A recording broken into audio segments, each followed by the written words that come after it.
Shalom. All praises go to the Most High Yahweh Basham Yahushua Basham Ruach. Double honors unto the elder apostles at great millstone for the teachings of the scriptures, among other things. Shalom to the sincere Akim across the world.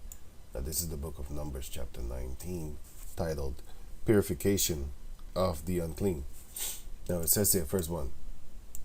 And Yahweh spake unto Moses and unto Aaron, saying, This is the ordinance of the law which Yahweh had commanded, saying, Speak unto the children of Israel, that they bring thee a red heifer without spot. Now, what's a red heifer?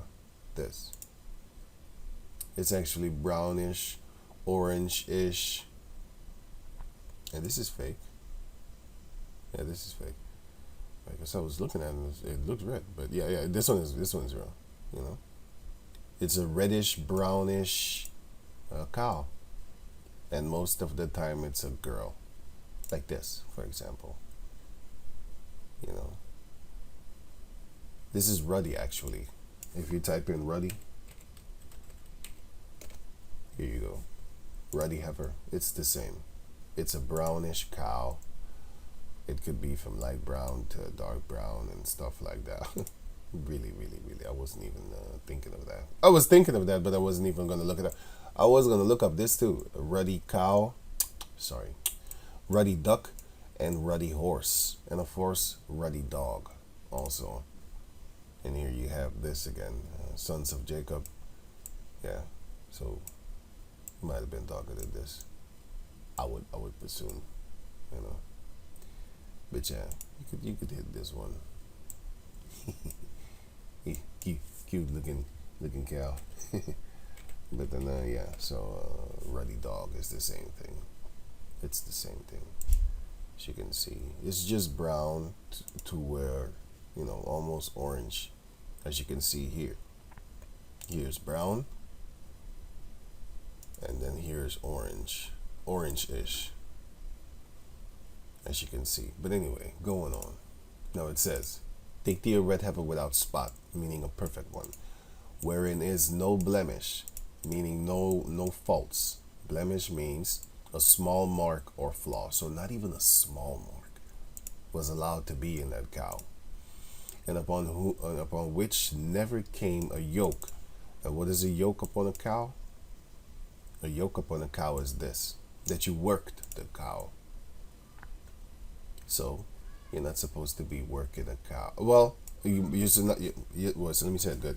You're not supposed to use a cow that has been worked upon. Worked with, you know. You don't put a yoke upon them. Going on. Now it says here, And ye shall give her unto Eleazar the priest, that he may bring her forth without the camp, so that he bring her outside the camp. And one shall slay her before his face, so he needs to see it. Right? You take a heifer that is without spot, which you know doesn't have any spots upon them, like these type of cows, for example. You know, these spots and stuff like that. So this cow would never be allowed to be used. It needs to be a red heifer cow. And even if it says a full black one, it's not allowed. It says red heifer, so keep it at that.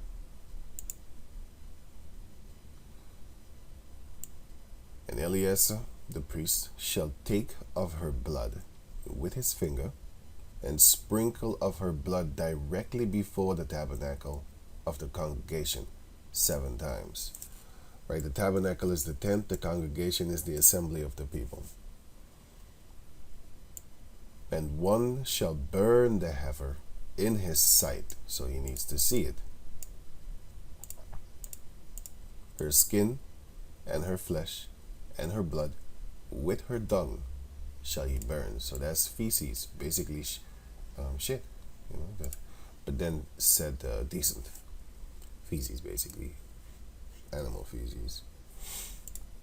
Then the priest shall wash his clothes after he done all that, and he shall bathe his flesh in water, and afterward he shall come into the camp.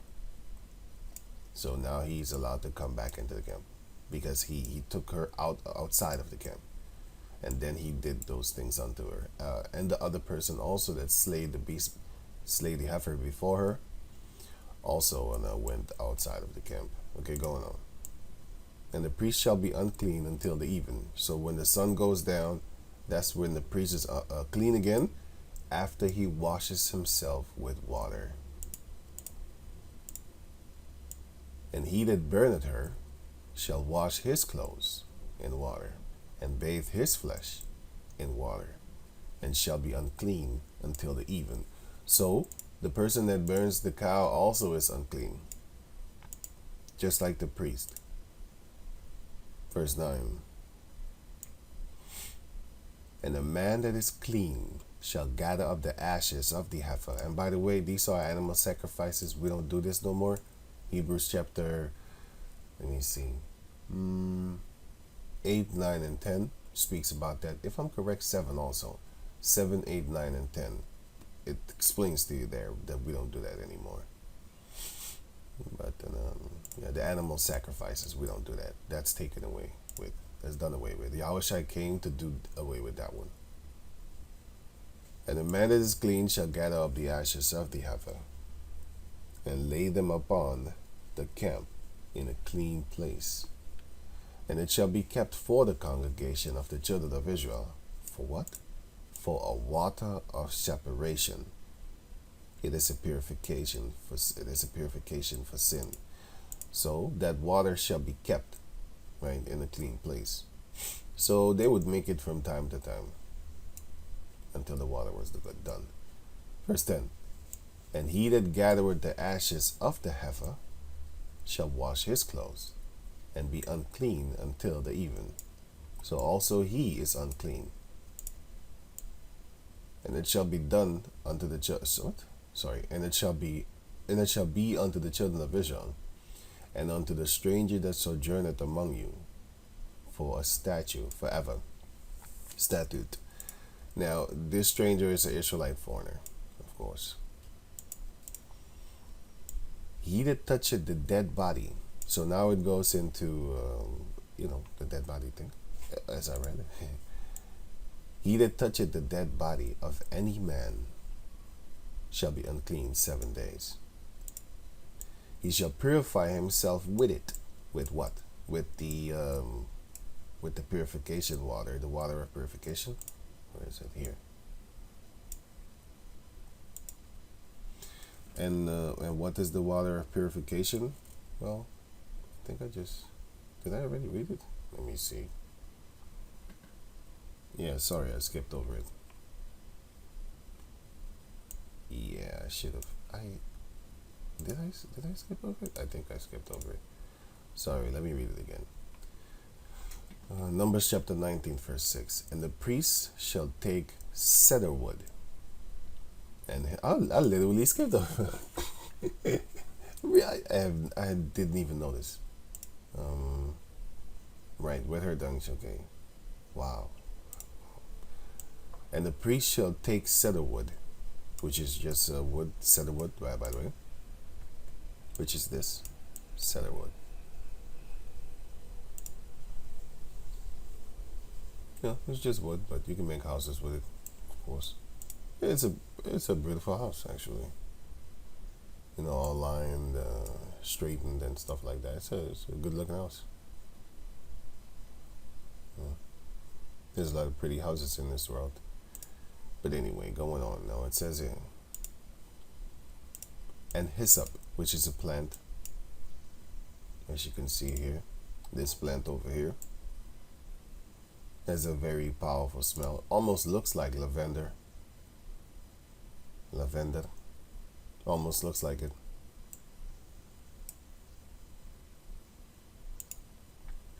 And scarlet.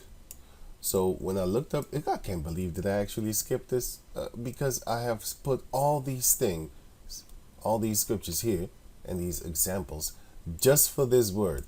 Amazing. Oh man. Leviticus chapter, sorry, right? Right, so the word scarlet. So I looked it up, of course. because scarlet is red. So when I read it, I was like, huh? So we need to take cedar wood, hyssop, and scarlet.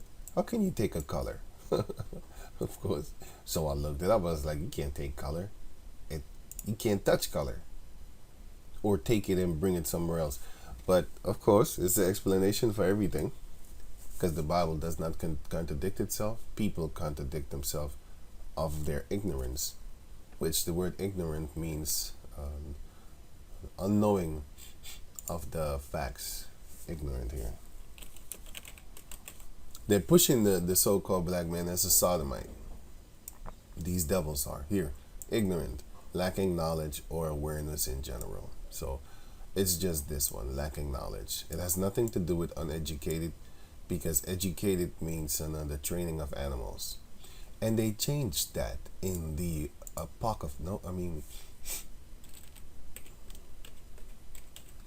in the etymology. I looked it up the other day and I was like, huh? Here, educate. It says here, bring up children to train. Okay. I was like, wait a minute, that's not what it means. So now, if you type in education, that's when they put it. I'm like, what the fucking devils? I was like, yo, it used to be both places. But anyway, man, these devils are changing stuff. That's in the book of 1984, Newspeak. You know, I'm going to put that way. Right, this is a copy of this book, 1984. And you can see appendix, and the word appendix means, what was it again? No. In books. Yeah, book meaning. A section located at the back of the book that includes any additional or supplementary information of the book's topics. Right, of the book's topic, right. Subject, well, whatever, here. So, appendix. The principle of Newspeak. Then you can read all this. I'll put the link in the description box so you can check it out for yourself. But it's here. Newspeak was designed not to extend, but to diminish the range of thought. So that's why they have all these words that you look at. That's not what it means. But anyway. And this purpose was indirectly assisted by cutting the choice of words down to a minimum. And that's exactly what they're doing. In the English language, going on. Now it says here, in the word crime, think, crime, thought crime. For instance, the think came second, whereas in think poll, thought police, it came first. Well, these are the things, but there's another one.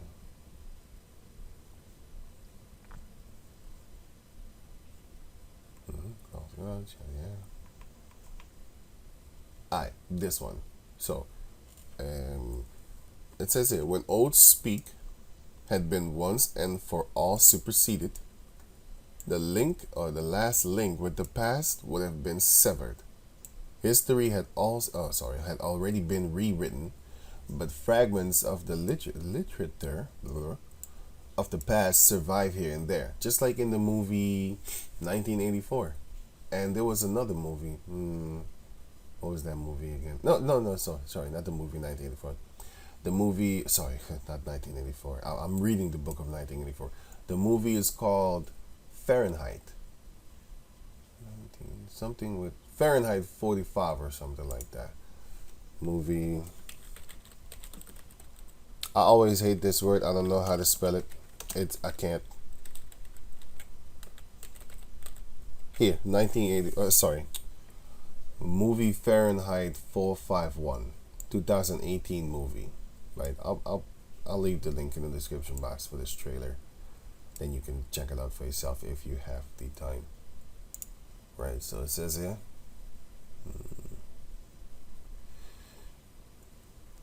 Of the pacify here and there. Just like in that movie that I just showed you. Well, I didn't show you, but I showed you the title. Imperfectly censored. And so long as one retains one's knowledge of old speak, it was possible to read them. So what they're going to do is, in the near future, what they want to do. This is one of their new order plans.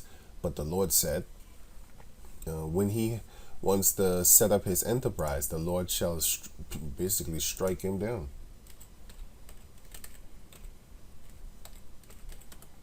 I'm going into other topics too much. Let me just finish it up. Job 5 and 12. He disappointed the Heavenly Father, disappointed the devices of the crafty, the people that do crafty, filthy stuff like cunning, tricking you and stuff like that, you know? Clever at achieving one's aims by indirect or deceitful means or methods, sorry. Right. Now it says here, so that their hands cannot perform their enterprise, and that enterprise will be the New World Order, which is what they're pushing. This is a part of it. And so long possible to read them. In the future, such fragments, even if they chanced to survive, would be unintelligible and untranslatable. It was impossible to translate any passage of old speak into new speak unless it either referred to some technological process or some very simple everyday action, or was already orthodox. Good thingful would be the new speak expression in Tennessee. Yeah, you can read the rest for yourself if you have the time. But basically what they want to do is they want to get rid of old speak and then they want to introduce the new. That's why they're changing stuff. I have more things that they change in the etymology. I did a video about that, but anyway. Like for example, what was the word again? Ah, man, I lost it. But anyway, I did a video about it, so let me leave it. Let me leave that. Let me see here. Yeah, education. It means the child rearing, also the training of animals. That's what it means. So when you're educated, guess what? Here boy. You're a chimp. You're a trained chimp, or a little mutt. And therefore, for example, who discovered America? If you answer the truth, which is there were already people there, so how can you discover something that's like me discovering your wife or your car, right? And if you answer that, then you fail the test, or at least that answer you fail it. You need to type in Christopher Columbus according to them, because it's their way of changing history, as they have been doing for decades, centuries even. Anyway, so it says here, Numbers chapter 19 verse 6, and the priest shall take cedarwood and hyssop and scarlet, and cast it into the midst of the burning heifer. Right. I don't even know if I read that, but anyway, still forgot. The point is that the Bible does not contradict itself. People contradict themselves because of lack of knowledge. And they don't understand the Bible because it's a very hard book at sometimes. So now, the book of Numbers chapter 19 verse 6. So it says scarlet, and then it says two words behind the word scarlet. The first one is Hebrew 84:38, which is this one. Hebrew 84:38, which is an tawalai,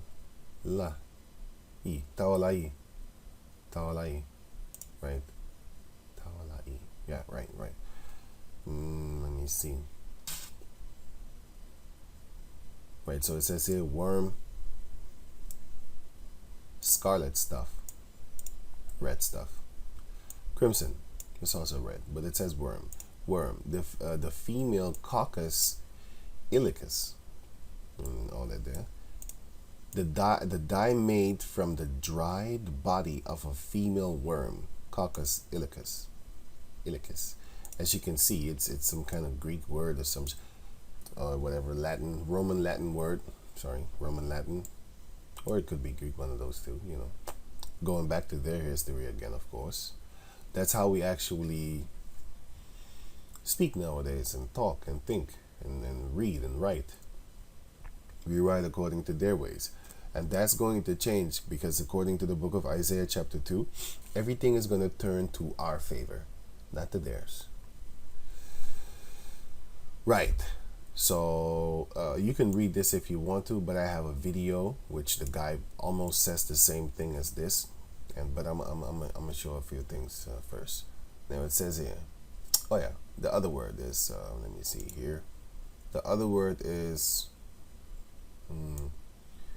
Hebrew 81:44.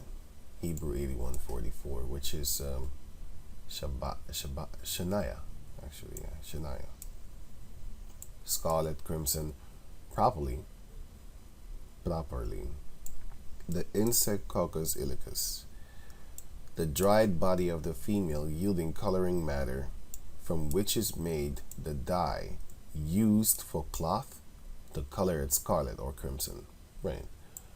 Okay, you still might not know what that is, so I looked it up, of course. And I do remember these things when I was in Suriname, you know, before I came to Europe. I saw this. And if I'm correct, I also saw it in Europe, but I'm not sure. But I didn't pay attention because it was like, yeah, whatever. You know, you don't pay attention to certain things. You just look at it and be like, oh, okay, this plant has some kind of disease. And it is like that. Because when you look at it, it looks like a cherry or something that you can eat. But it's actually, it also grows on this thing too, the cactus, which is, South America. But anyway, so, yeah. So it looks like some kind of plant disease.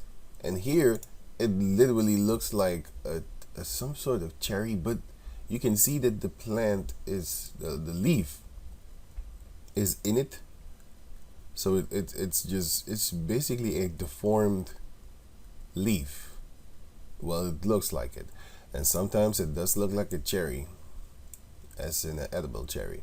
But don't mistake, because this is the leaf. This is the leaf, actually. The leaf turns into this bowl, or this circle, sorry. Oh, here, you can see it here. But anyway, so now, yeah, here it looks, and when you see this, you'd be like, okay, that really looks deformed. Okay. You know, here you can see them, they are green still, but they begin to become red like this. But they begin kind of green in the beginning. Right, like this. As you can see here, this one, it's starting to get full red, blastedly red. It came from green. But anyway, going on. Now, I looked it up, of course, and it says this, Kermes oak properties. So that's an oak thing here. And then you have the leaves of it. So I read it, and it says here, Kermes oak gals to produce red dye. It is sometimes worth noting the presence of some wood-like balls in some of the branches. They are gals, produced by the same scrub, so as the insect lay the eggs into them. By this method, the plant preserves its own branches. So it's an insect that's in there, actually.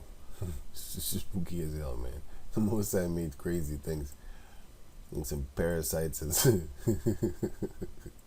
but anyway, I'll leave this link in the description box so you can check it out for yourself. And then I typed in Kermes oak red gals. So it says here, Kermes oak gals to produce red dye. Right, okay. I just read that, by the way. And then of course I clicked on this one also. Although it is not easy to see one of the actual, but I'm going to go to this website here.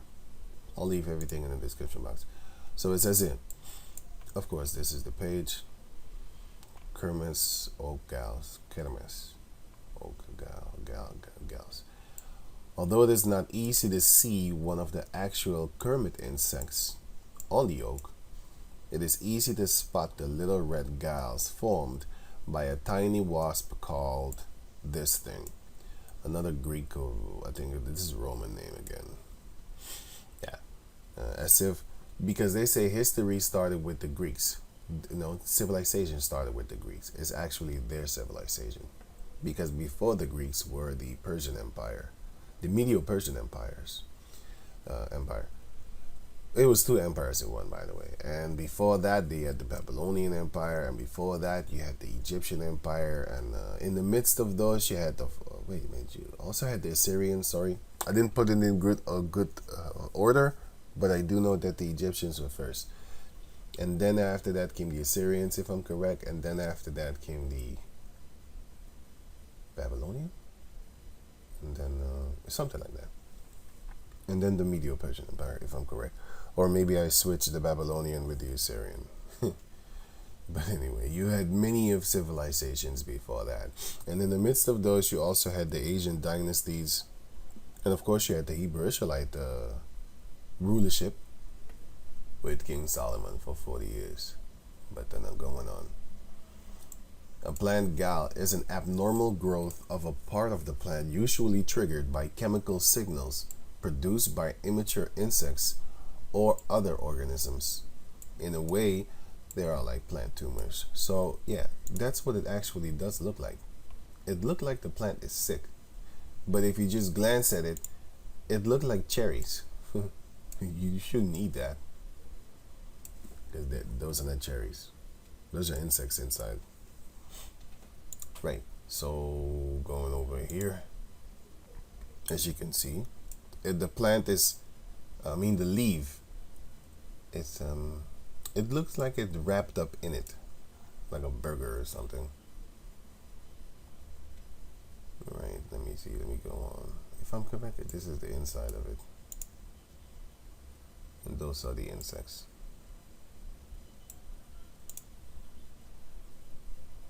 Yeah, those are the larvae, the insects and stuff like that.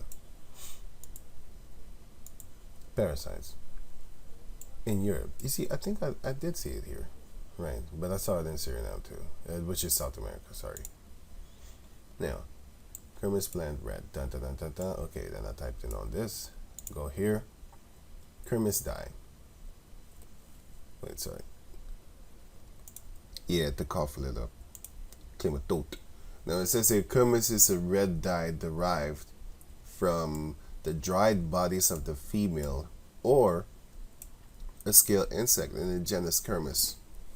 The genes, you know, these type of insects. Primarily Kermes familio. Whatever. Now it says here, the Kermes insects are native to the Mediterranean, living on the sap of the host plant. Living on the sap of the plant. And as you could know, that these type of plants, they keep a lot of water in them, as so much that in the winter time they don't fall off, these type of plants. And this one also, this one also, this one, yeah, this one also, yeah, it's kind of the same. These are minus thorns. Oh, they have thorns, yeah, but you have other ones that don't have thorns anyway. Yeah, as you can see, they turn out they start out green and then they turn red. But anyway, going on. Right, they use the color stuff with that, and you might wonder how they do it. Well, this is the Kermes insect itself, and yeah, this is the dye that they leave behind after they do this. Wait, let me see, where is it here? Now perhaps you didn't know this, but in the animal kingdom there's the most fascinating creature called the scarlet worm. And what this worm does is when it wants to give birth, it ties itself to a tree, and as it lays its eggs, it dies. But at the same time as dying, it secretes a crimson red dye, which stains the tree red. And because this dye is so bright, it's so vibrant, native people around, they would collect the worms, they would collect the eggs, and they would use it as a way of staining and dyeing their own clothes, as a way of selling them on and having nice, brightly red coloured clothing. And just like the scarlet worm. Okay, now he goes into some Caesar Borgia bullshit, but you know, it's funny when you have these Edomites want to put themselves all over the place. Everything is them. You know, but the Heavenly Father is going to show them the truth in the end.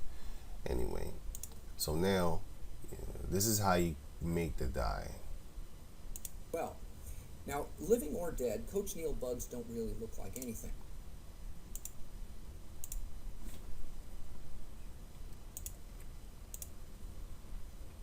common food dye as well. Now, living or dead, cochineal bugs don't really look like anything. But look what happens when you take some of these bugs and we grind them up into a powder. We'll put some on this lid here. Now watch this. We're going to add a few drops of water and watch what happens. In just seconds, it turns into a brilliant scarlet red dye.